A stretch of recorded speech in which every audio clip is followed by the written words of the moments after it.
మన VVIT university, absolute discipline, absolute education.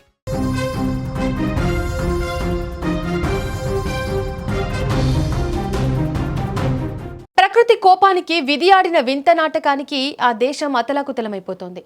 ఒకవైపు ఆకాశానికి చిల్లు పడిందా అన్నట్టు కురుస్తున్న భారీ వర్షాలు, మరోవైపు సర్వస్వాన్ని ఊడ్చేస్తూ వీస్తున్న భీకర గాలులు. సరిగ్గా ఇలాంటి విపత్కర పరిస్థితుల్లోనే ఆ దేశాన్ని మరో ఘోరమైన విషాదం నీడలా కమ్మేసింది. నిలువున 28 ప్రాణాలను మంటలు మింగేసిన వైనం ఇప్పుడు ప్రపంచాన్ని కన్నీరు పెట్టిస్తోంది. ప్రకృతి సృష్టిస్తున్న విధ్వంసం ఒకవైపు అయితే, మానవ తప్పిదమో లేక కాలం రాసిన నొసటి రాతో తెలియదు కానీ, చైనాలోని ఫుజియాన్ ప్రావిన్స్లో జరిగిన ఒక ఘోర అగ్ని ప్రమాదం వింటే గుండెలు బరువెక్కుతాయి. కళ్ల ముందే బతుకులు బుగ్గిపాలవుతుంటే కాపాడమంటూ ఆ అమాయక కార్మికులు చేసిన ఆర్తనాదాల దృశ్యాలు కలిసివేస్తున్నాయి. అది చైనాలోనే అత్యంత ప్రసిద్ధి చెందిన షూ రాజధానిగా పిలిచే జిన్జియాంగ్ నగరం. ఎంతో మంది పేద మధ్యతరగతి కార్మికులు తమ రెక్కల కష్టాన్ని నమ్ముకొని బతుకుతున్న ప్రాంతం అది.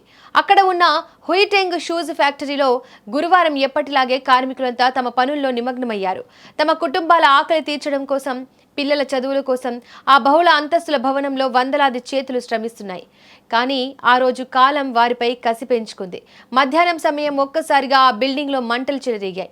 షూ తయారీకి వాడే రసాయనాలు, గమ్, ప్లాస్టిక్ వంటి ముడి పదార్థాలు అక్కడ కుప్పలు కుప్పలుగా ఉన్నాయి. అవి ఎంత వేగంగా మంటలను ఆకర్షిస్తాయో మనకు తెలిసిందే. క్షణాల వ్యవధిలోనే ఆ ముడి పదార్థాలు అగ్నికి ఆహుతయ్యాయి. చిన్నగా మొదలైన మంటలు ఫ్యాక్టరీ మొత్తం వ్యాపించడానికి ఎంతో సమయం పట్టలేదు. చూస్తూనే ఆ బహుళ అంతస్తుల భవనం ఒక అగ్నిగుండంగా మారిపోయింది. చుట్టూ దట్టమైన నల్లటి పొగ, ఊపిరి ఆడనంతగా కమ్మేస్తున్న కెమికల్స్ వాసన, కింద చూస్తే నరకాన్ని తలపించేలా ఎగిసిపడుతున్న మంటలు. బయట పడదామంటే దారి లేదు, లోపల ఉంటే క్షణాల్లో బూడిదైపోతామనే భయం. ఆ భయాందోళన మధ్య ప్రాణాలు కాపాడుకోవడానికి కొందరు కార్మికులు బిల్డింగ్ పైకి పరుగులు తీశారు. అక్కడ వారు అనుభవించిన నరకయాతన వర్ణనాతీతం. ఇటు కిందకు దిగుదామంటే కాలిపోయే మంటలు, అటు దాబా పైన నిలబడదామంటే కింద నుంచి వస్తున్న సెగలు, వేడి. కాళ్ల మధ్య కరిగిపోతున్న ఆశల మధ్య వాళ్ళు చేసిన ఆఖరి పోరాటం అది. డాబాపై అంచున నిలబడి కింద ఉన్న జనాన్ని చూస్తూ, మమ్మల్ని కాపాడండి ప్లీజ్, మా ప్రాణాలు రక్షించండి అంటూ వాళ్ళు చేతులు ఊపుతూ చేసిన ఆర్తనాదాలు ఇప్పుడు సోషల్ మీడియాలో చూస్తున్న ప్రతి ఒక్కరి గుండెలను పిండేస్తున్నాయి.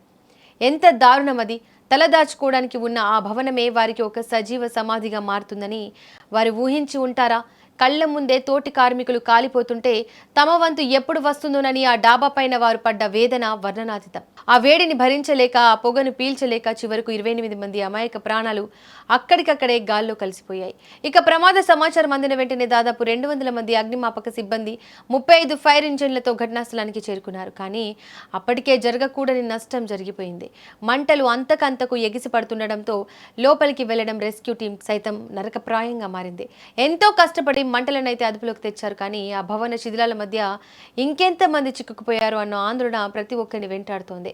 అధికారులు చెప్తున్న దాని ప్రకారం మరణాల సంఖ్య ఇంకా పెరిగే అవకాశం ఉంది. లోపల మరికొందరు కార్మికులు చిక్కుకొని ఉంటారని భావిస్తున్నారు. ఈ ఘోర ఘటనపై చైనా అధ్యక్షుడు జిన్పియాంగ్ తీవ్ర దిగ్భ్రాంతి వ్యక్తం చేశారు. ఇదొక భరించలేనంత భారీ ప్రాణ నష్టమని ఆయన ఆవేదన వ్యక్తం చేశారు.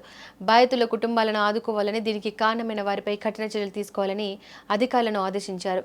ఉదయం ఇంట్లోంచి బయలుదేరేటప్పుడు సాయంత్రం అలసిపోయి ఇంటికి వస్తే భార్య పిల్లలతో గడపవచ్చని ఆశపడ్డ ప్రాణాలు అవి. కేవలం కొన్ని వందల రూపాయల కూలి కోసం ఆ నరకంలో బందీలైన దురదృష్టవంతులు వాళ్ళు. ప్రకృతి సృష్టిస్తున్న విపత్తుల మధ్య నలిగిపోతున్న చైనాకు ఈ అగ్ని ప్రమాదం కోలుకోలేని దెబ్బతీసింది. ఆ డాబాపై నిలబడిన వారు పెట్టిన కేకలు ఆ చైనా గగనతలంలో శాశ్వతంగా కలిసిపోయాయి.